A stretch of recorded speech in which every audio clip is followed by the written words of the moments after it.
Nakita nyo na ang nangyayari sa Moscow, kaya mag-imbak na kayo ng bakwit at mantika. Sa tingin ko, malapit na rin ang matinding gulo sa bansa. Talagang nagsisimula na ang matinding kaguluhan. Grabe, hindi ko akalain na umabot pa ito dito. Binomba ang pabrika sa tapat ko. Ayun, matagal na siyang nandun. Ngayon wala na. Ang labo talaga. Mayong araw sa Moscow matapos ang bagong atake ng Ukrainian drone, nanawagan sa mga residente na agad bumili ng pagkain at pangunahing kailangan dahil posibleng lumala pa ang sitwasyon. Nanawagan si Deputy ng State Duma na si Juganov sa mga Ruso na kunin agad ang pera nila sa bangko at gawing cash. Ngayong gabi muling dumanas ang Moscow ng malawakang pag-atake ng mga drone ika-4 sa nakaraang linggo. Tinamaan ng mga drone ang sentro ng komunikasyong pangkalawakan sa Dubna. Hindi ko masasabi na may kinalaman ang particular na ataking ito sa mga pagtatangka ng mga Ruso na maglunsad ng sarili nilang bersyon ng Starlink. Dito, hindi sinasadyang sinabi ni Vladimir Putin kung saan dapat umatake ang mga Ukrainian gamit ang kanilang drone. Pero mas malakas ang naging atake ng sandatahang lakas ng Ukraine sa isang pabrika militar sa Voronezh, isa sa mga pangunahing kumpanyang Ruso sa paggawa ng mga aparatong semiconductor. Integrasyon sa mga microchip at power modules na aktibong ginagamit kabilang na sa mga Iskander at Kaliber na mga misal. At ang lakas ng tama ay ganon kalakas na halos gumuho ang napakalaking gusali ng pangunahing bahagi ng pabrika na ito. Napansin na may hindi bababa sa 4 na direktang tama ng missile sa gusaling ito. Sa totoo lang, dapat ding banggitin ang artikulo ng Financial Times kahapon na nagsabing naabot na ng Russia ang limitasyon ng kanilang kakayahan sa paggawa ng sandata. Kaya naman ang pagsira sa mga pabrika ng militar ng Russia ay tiyak na magdudulot ng mas matinding mobilisasyon sa Russia. Samantala, ang diktador ng Belarus na si Lukashenko, habang pinapanood ang mga pag-atake sa Moscow, ay nakinig pa rin sa mga babala ni Vladimir Zelensky. Sinimulan niyang hadlangan sa Belarus ang mobile network ng Russia na tumutulong sa mga mananakop magtutok ng drone at missile sa mga lungsod ng Ukraine. Kasabay nito, may bagong detalye tungkol sa pag-atake ng sandatahang lakas ng Ukraine sa Crimea. Ang peninsula ay napunta sa bingit ng ganap na pagbagsak at maaari nang sabihing tiyak na ang Crimea ay nahiwalay na. Hindi na talaga binebenta ang gasolina sa mga residente. At ang tinatawag na mga autoridad ng Crimea ay nag-anunsyo ngayon ng ganap na pagtigil ng pagtanggap at pagpapatira ng mga bata sa lahat ng summer camp sa peninsula hanggang sa katapusan ng taginit na ito. At yung mga batang dumating ngayon sa Artek sa Crimea, hindi pinapasok sa kampo at pinayuhan ng mga magulang na sila na lang ang umaliw sa sarili nilang mga anak na Ruso. Ang pangalan ko ay Alexei Pechi. Tara't pag-usapan natin ito ng buo, isa-isahin at himayin natin ang lahat ng balitang ito.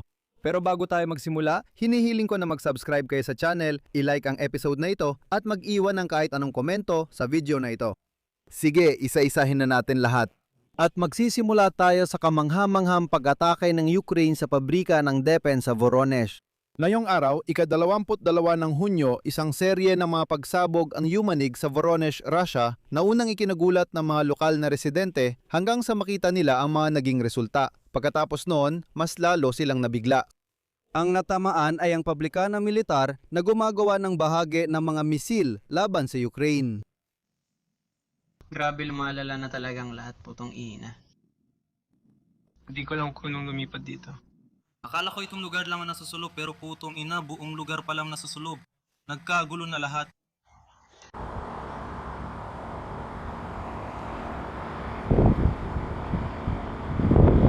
Binomba ako, sa tapat ko may pabrika.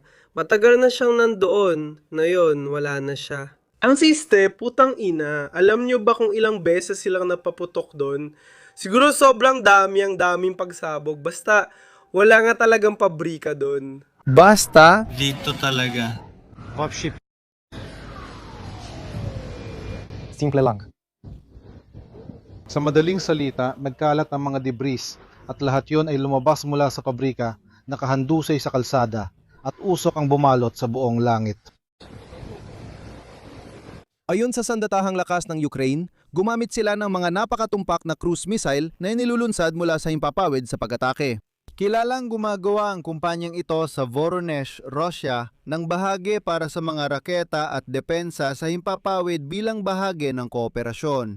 Particular, gumagawa sila ng transistor assemblies at matrices para sa mga cruise missile na ka-100 at isang mga piyesa para sa onboard computing machines, mga missile ng Iskander-K complex, electronics para sa mga television channel at Zenit, mga bahagi para sa Pansir S-1 complexes at mga komponent para sa Kaliber missiles.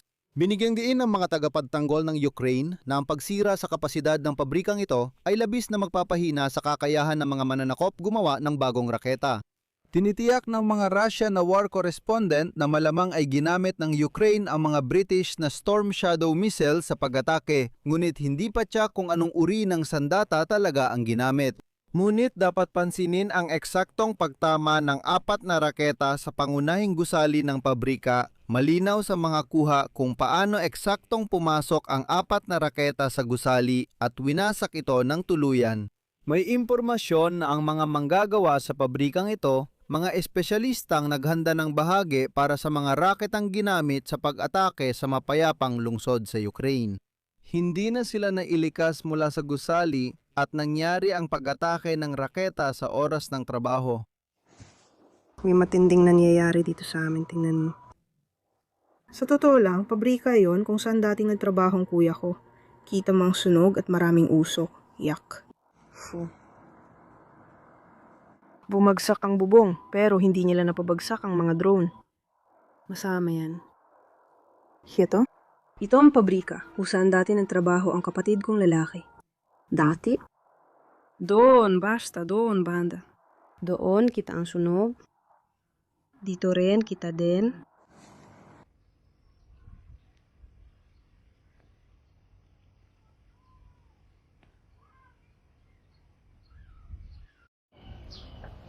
Ito.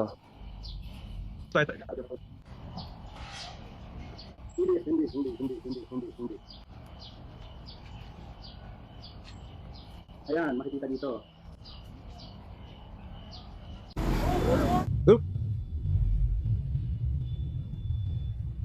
Isa pa. Sa madaling sabi, simple lang. Ang nangyari kasi, putang ina, nabasag, putang ina. Yung bubong, ilang palapag pa naman yung akin.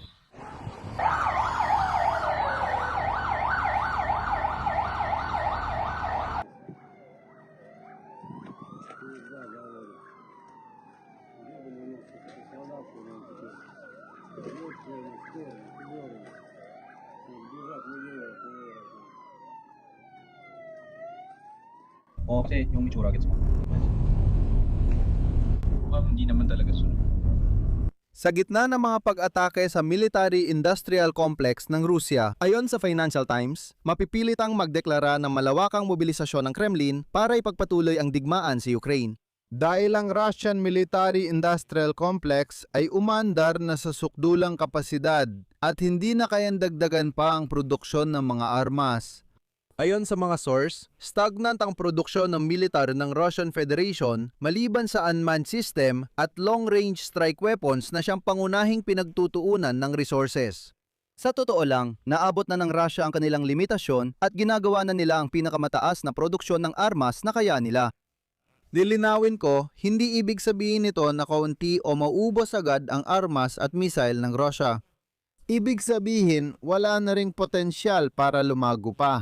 Bawat bagong pag-atake sa mga pabrika ng armas sa Russia ay lalo pang nagpapaurong sa militar na industriya ng Russian Federation. Nakikita ng mga eksperto na ang taning paraan para sa Kremlin ay ang pagtaas ng mobilisasyon. Ang hukbong sandatahan ng Russia ay nasa posisyon ng nahuhuli at alinman ay pilit na naghahanap ng huli ng sagot sa mga makabagong solusyon ng sandatahang lakas ng Ukraine o hindi talaga nakakahanap ng sagot. Sa kabila nito, nananatiling kumpiyansa si Pangulong Vladimir Putin ng Russia na kayang makamit ng Russia ang mga itinakdang layunin at ang tagumpay laban sa Ukraine ay usapin lang ng panahon. Ngunit dahil kulang ang armas, handa siyang lumaban gamit mismo ang mga tao. Tinatarget ng mga drone ng sandatahang lakas ng Ukraine ang lohistika, paliparan, kolum ng militar at mga refinery ng langis na unti-unting napapabawas sa kalamangan ng hukbo ni Putin sa mga mapagkukunan. At ito ang problema ng Rusya. Ang taktika nila ngayon ay hindi nagbibibay ng paraan para sa malalaking tagumpay at hindi rin sila nakakahanap ng bago. Simula Disyembre 2025 mas mababa na ang pagdami ng sundalo ng Federasyon ng Rusya kaysa sa kanilang mga pagkawala sa larangan ng labanan. Lumalala ang kakulangan sa budget ng Rusya habang umaakit ito ng mga kontraktual na sundalo sa malalaking bonus. Kaya malapit nang mapilitan si Putin na palakasin ang mobilisasyon. Ang video mula sa Pensa kung saan sa pilitang kinukuha ang mga lalaki ay unang palatandaan pa lang. Bakit ninyo sila kinukuha, dinadala? Bakit ninyo sila pinababa at kinukuha sa bus? Pinipili ninyo sila. Sino ang magsasabi? Sa anong batayan mo nakalimutan? Inalis nila ang batang lalaki mula sa bus. Ang tunay na pagkataranta ng mga Ruso ngayon ay dulot ng bagong drone attack ng Ukraine sa Moscow. Ito na ang ika-4 na drone attack ng Ukraine sa Moscow ngayong linggo. At tulad ng nakikita, walang naitutulong ang makabagong depensa sa himpapawid ni Putin. Naglalabas na ang Ukrainian monitoring channels ng mga video ng lumilipad na drone mula sa iba't ibang lungsod sa Moscow region. Ayon sa mga saksi, may mobile na sistemang panlaban sa himpapawid na inilagay sa tulay malapit sa Sadovod Market at ikalimang bahagi nito ang nasunog matapos ang pag-atake noong Hunyo 18. Agad kong sasabihin na may mga video na nagpapakitang lumilipad lang nang walang huddle ang Ukrainian drone papunta para atakehin ang oil refinery sa Kopotnya. Pero pinabagsak ng depensa sa himpapawid ng Russia ang mga drone na ito na sa huli ay bumagsak sa mismong pamilihan na iyon, sa Dovod. Noong Hunyo 19 malakihang inatake ng mga sundalong Ukrainian ng Moscow at noon 76 na drone at walang nasaktan o nasirang ari-arian. At noong Huwebes, Hunyo 18 naganap ang pinakamalaking pag-atake sa Moscow mula nang magsimula ang digmaan kung saan ayon sa opisyal na datos may 174 na drone na naipabagsak. Noon, pangunahing target ang planta ng lanis sa Kopotnya, Moscow. Doon nagsimula ang sunog at tumakyat ang makapal na itim na usok sa kabisera habang nagkaulan ng langis sa paligid ng Moscow. Nagreklamo rin ang mga taga Zelezno-Dorosny tungkol sa amoy ng sunog at mamantikang baka sa mga sasakyan at bintana. Ayon sa opisyal na datos, 527 flights sa mga paliparan ng Moscow Aviation Hub ang antala o nakansela. Sa ganitong sitwasyon, nagsimulang hikayatin ng mga Russian war correspondents ang mga Ruso na bumili ng lahat ng kinakailangan, mga pangunahing pangangailangan, pagkain at iba pa tulad ng posporo at asin. Dahil dito, mas malalaking problema pa ang naghihintay sa mga Ruso at lubog na nga sa gulo ang bansa. Halos wala na lahat, pati ang pinakaimportanteng bagay. Bumili na kayo ng bakwit at mantika, sa tingin ko, malapit nang magkandaleche ang bansa. Nakita nyo ba ang nangyayari sa Irkutsk? Walang diesel kaya wala na talaga. Napanood nyo ba ang talumpati?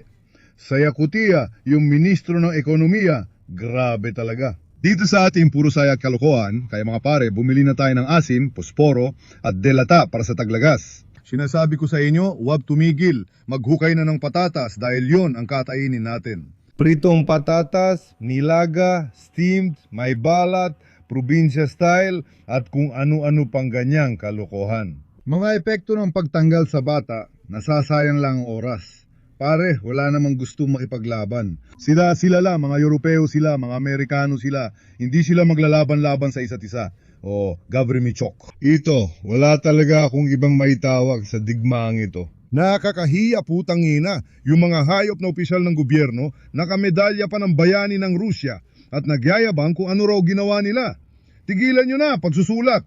Tara na, baba na tayo ng bus. Sa Moscow ngayon, dahil inatake ng mga drone ang mga pasilidad.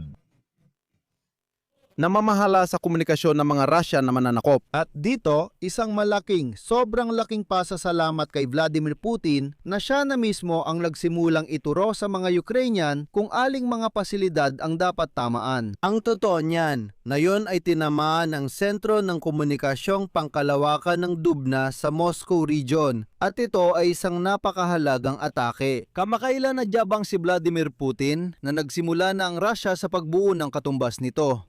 katumbas ng Amerikanong Starlink na pinutol ni Elon Musk para sa mga Ruso sa front. At nadyabang pa si Putin na nagsimula na raw magpalipad ng mga unang satellite sa orbit ang mga Ruso para sa ganitong klase ng komunikasyon. Ganito, ang istasyon sa Dubna, Moscow region ay pangunahing himpilang pangugnayang satellite ng Russia na kumukontrol sa mga sibilyan at militar na orbital na grupo. Ipaliwanag ko dito. Inilunsad sa orbit ng kumpanyang Ruso na 1,400 at 4 na po ang mga satellite pang komunikasyon sa mababang orbit na seryeng Rasvet. Ito ang katumbas ng Starlink na binanggit kamakailan ni Vladimir Putin. Ang sentro ng komunikasyong pangkalawakan ng Dubna ang nagsisilbing pangunahing infrastruktura sa lupa para sa pagtanggap, pagpapadala at pamamahala ng mga ganitong sasakyang pangkalawakan kabilang na ang mga komunikasyon na satellite ng seryeng Rasvet. Ginagamit din ng militar ng Russia ang komersyal at pampamahalaang satellite channel para sa koordinasyon ng tropa, pagtutok ng misil at pamamahala ng long-range combat drone. At ngayon, ang pag-atake sa Dubna ay nakatuon sa paghiwalay at pagsira ng network ng impormasyong ito. Kasabay ng pag-atake sa sentro ng komunikasyong pangkalawakan ng Dubna, tinarget din ng puwersa ng depensa ng Ukraine ngayong gabi ang mga lugar ng pagsasanay ng mga operator ng drone at mga sentro ng pagkontrol ng drone. Pinatutunayan nito ang hangarin ng Ukraine na bulagin at putulin ang komunikasyon ng mga Russian na drone system sa lahat ng antas.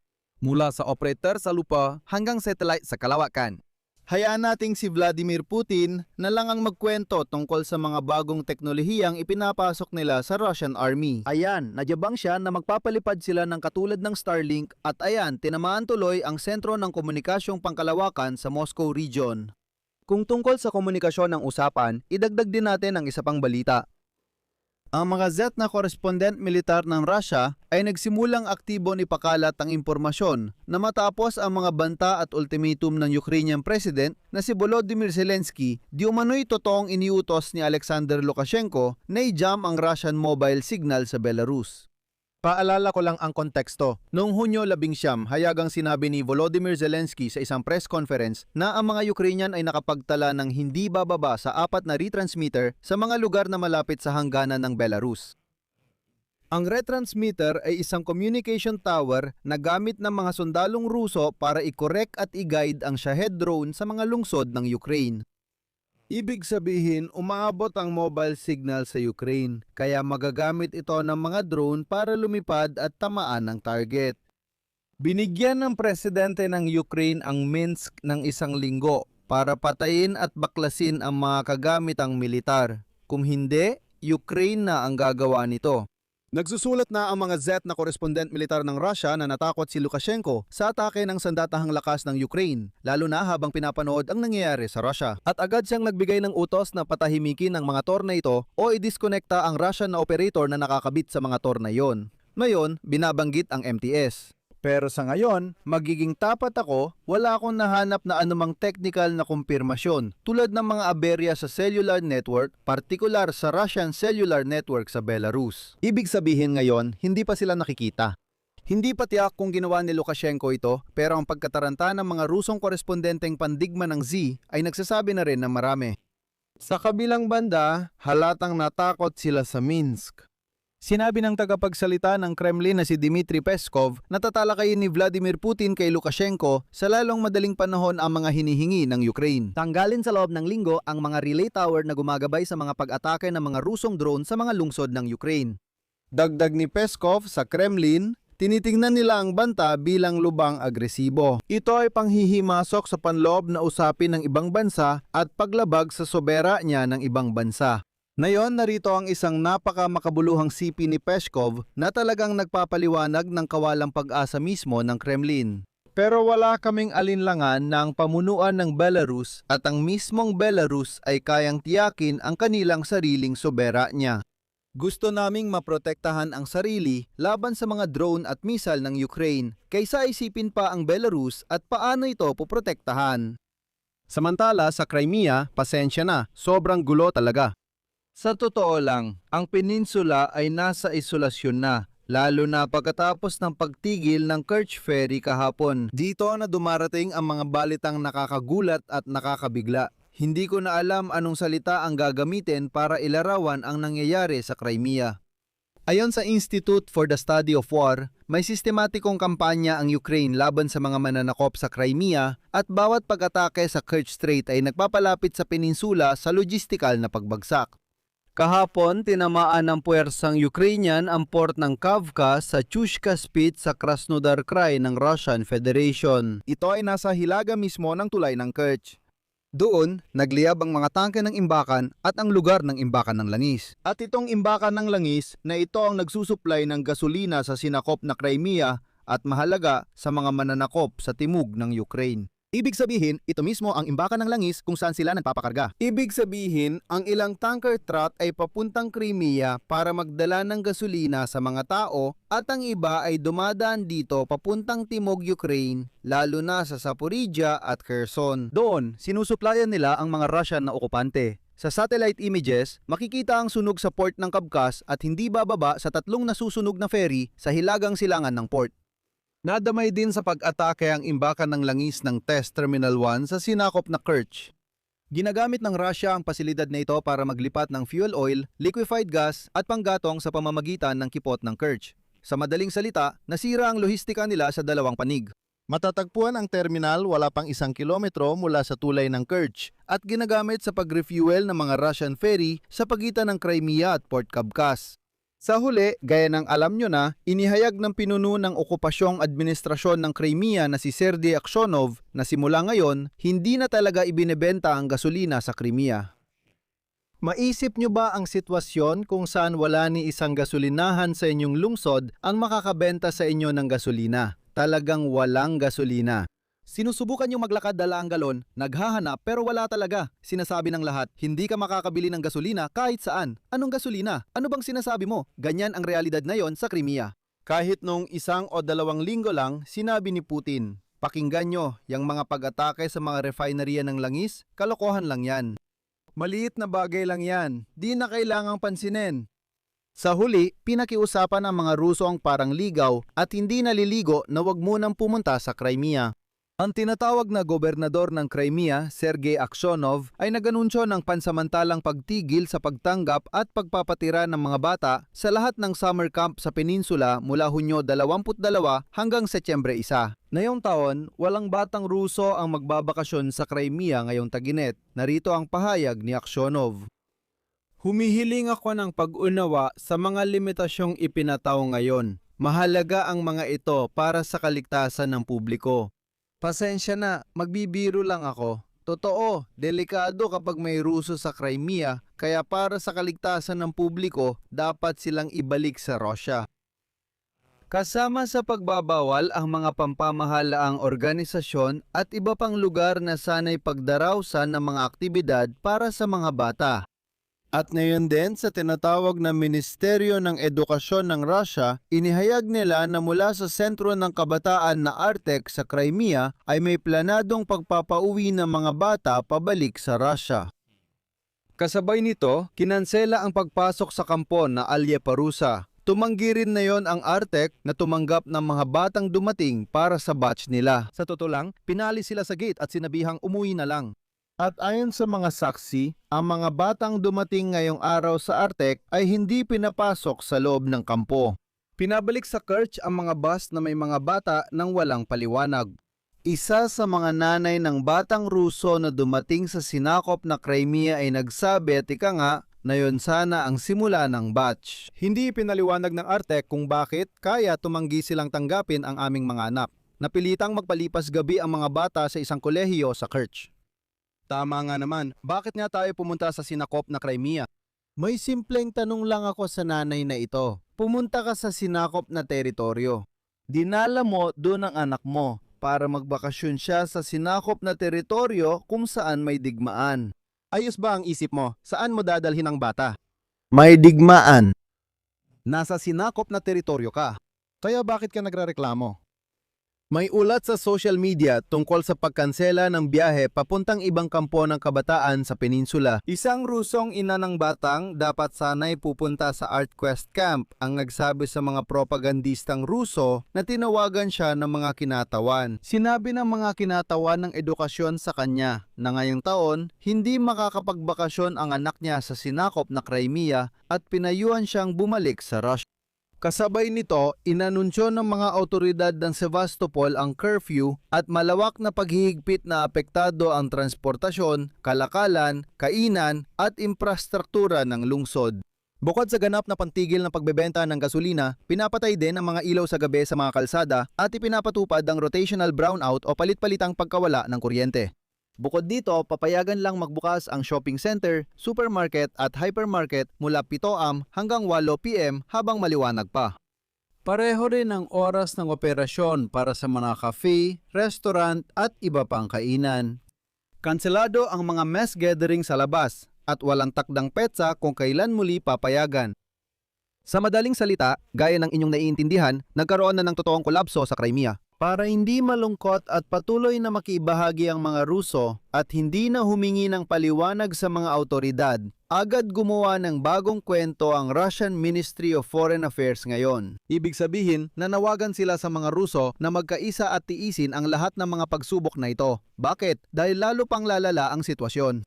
Ayon kay Alexander Grushko, pangalawang pinuno ng Ministry ng Ugnayang Panlabas ng Russia, naghahanda ang NATO at Unyong Europeo sa armadong komprontasyon laban sa Russia pagsapit ng 2032-2021 at ang kanilang mga paghahanda ay lalong nagmumukhang katulad ng planong Barbarossa, ang estratehiya ng Nazi Germany para salakayin ang USSR. Sinasabi sa mga Ruso, pakinggan ninyo, naghahanda ang NATO na salakayin tayo kaya hindi ito ang tunay na problema. Magtiis kayo mga uto-uto at magpakatatag. Oo, may hirap na. Paubos na gasolina at halos wala na natitira. Magmadali kayong bumili ng posporo at asin habang meron pa. Pero magpakatatag kayo. Bakit? Dahil ang malaking kaaway nating NATO ay sumasalakay. Parang Nazi Germany noon. Noong ikalawang digmaang pandaigdig, lumaban ang mga lolo natin at kayo rin ay lalaban. Ibig sabihin, alam nyo na ang lohika ng mga nangyayari sa Russia. Dito ko tatapusin. Isulat nyo ang opinyon at konklusyon nyo sa mga komento sa episode na ito. Mag-subscribe kayo sa channel, pindutin ang kampanilya at huwag kalimutang mag-like. At kung gusto nyo suportahan ang trabaho ng YouTube channel na ito, lubos ako magpapasalamat sa inyo. Magagawa niyo ito sa pamamagitan ng kahit anong donasyon gamit ang mga link at detalye sa description ng video na ito o maaring sa QR code na makikita sa inyong mga screen. Yun lang po, ingatan nyo ang inyong sarili. Paalam sa lahat.